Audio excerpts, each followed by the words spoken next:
particularly in love with Charlie. He's the only thing keeping me sane since my dad left. Amber, scarily plausible in like a weird way. You can almost see something like this taking place. First of all, I love the multiple split screens they used. When you're seeing all the fans reacting and she's typing on her keyboard and writing her fan fiction.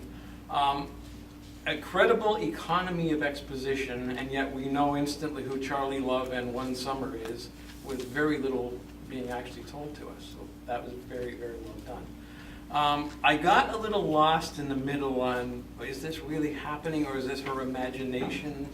And I was kind of debating with myself how much of that actually happened and how much was just in her head.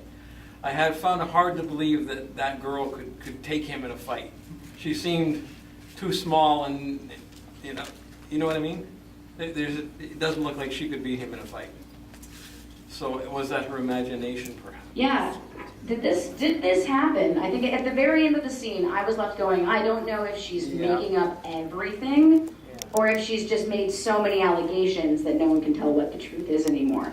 Yeah, I thought partway through I was kind of like, I don't really know if I can believe what's happening in this scenario, much in the same way.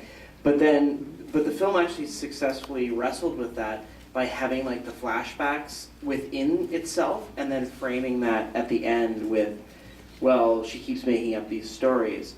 So if there are grains of truth to her encounters with this superstar, maybe there are, maybe there aren't, but that is the mind of a 14, 15-year-old kind of expanding reality and contracting it, especially a 15-year-old with an audience, because that was the one thing that I did not question at all, was the rabidness of the fan base reading these stories, and I think that was actually the cool framing device of the whole thing, of that whether or not this event actually happened isn't as important as that now it has its own life on the internet in the fan base of the people that read the story. So that was pretty cool. I won't call the cops. Did you hear me? You said you don't drink. Yeah, it doesn't matter at the end if it happened or not. It's out there, and his readership, that readership is going to believe it, which is the scary suspense thriller, psychological turn in that whole piece. I liked the line, "I'll be 15 in September." Oh man.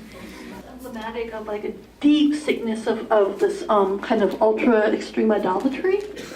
It was all a huge concocted illusion of television, of those who were, quote unquote, in the public eye. I mean, all of it was, he was trying to break free of that and actually be a human being and a person. But all of it was just, it was insane idolatry, values, life goals completely askew at 14 years old. Yeah.